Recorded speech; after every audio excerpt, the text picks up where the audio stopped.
नमस्कार बंधुरा बांगाली सेरा हेसेले सबाइके स्वागत।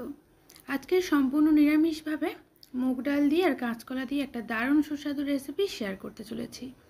गरम गरम भातेर साथे निरामिष दिने এই রেসিপিটা জাস্ট জমে যাবে। তাহলে আসুন আর দেরি না করে রেসিপিটি এবার আমরা দেখে নিই।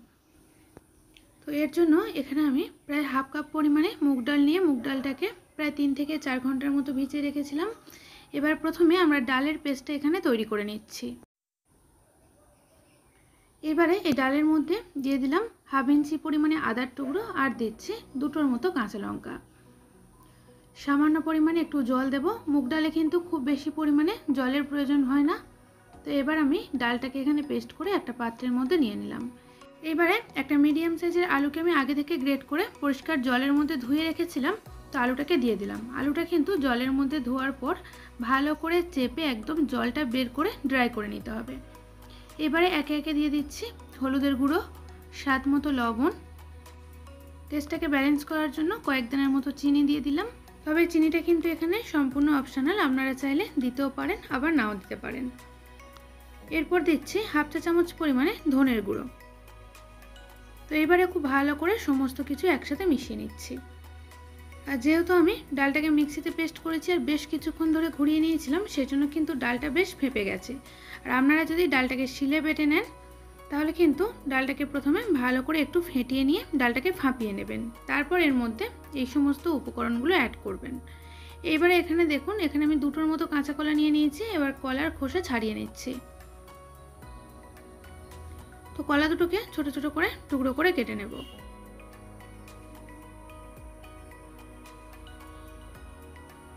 তো একটা কলা কাটার পর আমার মনে হলো কলার পরিমাণটা একটু বেশি, সেজন্য 1.5টার মতো কলা দিলাম। এবারে একটা মিক্সিং জার নিয়ে নিয়েছি। এর মধ্যে দিয়ে দিচ্ছি একটা মিডিয়াম সাইজের টমেটো, আর এর সাথেই দেব হাফ ইঞ্চি পরিমাণে আদার টুকরো আর দিলাম দুটোর মতো কাঁচা লঙ্কা। অল্প একটু জল দিয়ে দেব, দিয়ে একটা মশলার পেস্ট তৈরি করে নিচ্ছি। তো এখানে দেখুন মশলার পেস্ট আমাদের একদম তৈরি। এবার আমি রান্নাটা শুরু করব। গ্যাস অন করে কড়াই বসিয়ে কড়াইতে দিয়ে দিলাম 2 টেবিল চামচ পরিমাণে সাদা তেল। এখানে আমি রান্নাটা সাদা তেল দিয়ে করছি, আপনারা চাইলে সরষের তেল দিয়েও করতে পারেন। তেল খুব ভালো করে গরম করে নেওয়ার পর এবার এর মধ্যে এই ডালের পেস্টটাকে দিয়ে বড়ার আকারে ভেজে নিচ্ছি। তো ছোট ছোট করে দিয়ে বড়ার আকারে ভেজে নেব। আর এই বড়াটা কিন্তু এমনি গরম গরম শুধু ভাজা খেতেও অপূর্ব লাগে, কারণ যেহেতু এর মধ্যে আলু আছে, দারুণ কিন্তু একটা টেস্ট আসবে।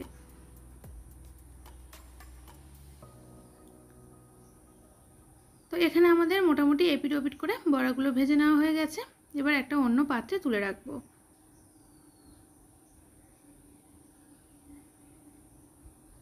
আর সমস্ত বড়া ভেজে তুলে নেওয়ার পর কড়াইতে আরও সামান্য পরিমাণে একটু তেল অ্যাড করেছি।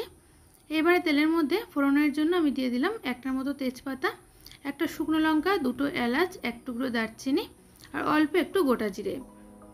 আর যেহেতু নিরামিষ রেসিপি 2 পিঞ্চ মতো হিংও একই সাথে দিয়ে দিলাম।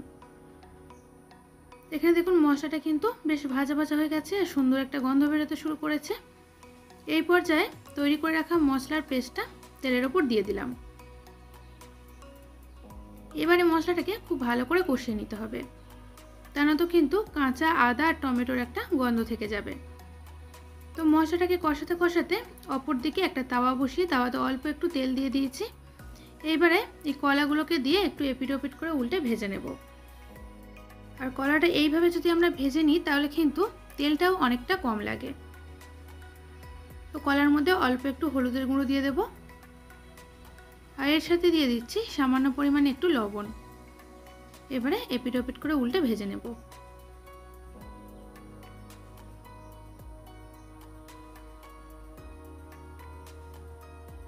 তো এখানে দেখুন কলা কিন্তু আমাদের ভেজে নেওয়া হয়ে গেছে। এবার এর মধ্যে দিয়ে দিলাম অল্প কিছুটা পরিমাণে জল। আর অপর দিকে এখানে দেখুন মশলাটাও কিন্তু বেশ ভাজা ভাজা হয়ে গেছে। আর লো ফ্লেমে আমি রেখে কিন্তু কলাটা ভেজে নিচ্ছিলাম।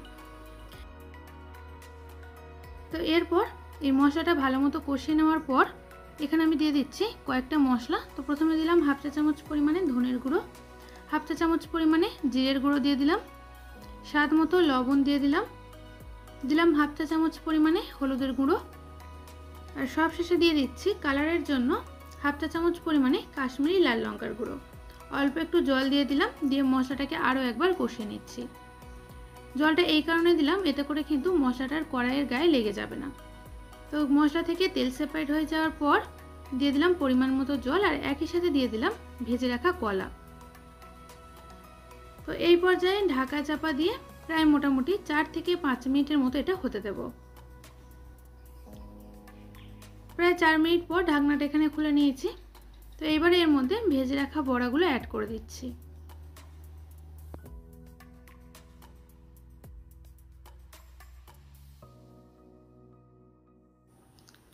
আর এরপর যেহেতু এটা নিরামিষ রেসিপি, এর মধ্যে দিয়ে দিচ্ছি 1 চা চামচ পরিমাণে চিনি। তো চিনিটা দেওয়ার পর আরও একবার নেড়েচেড়ে মিশিয়ে নিচ্ছি। তো চিনিটা কিন্তু এখানে অবশ্যই আপনারা আপনাদের স্বাদ মতো দেবেন। এবার ঢাকা চাপা দিয়ে আরও 2 থেকে 2.5 মিনিটের মতো ফুটিয়ে নিলাম।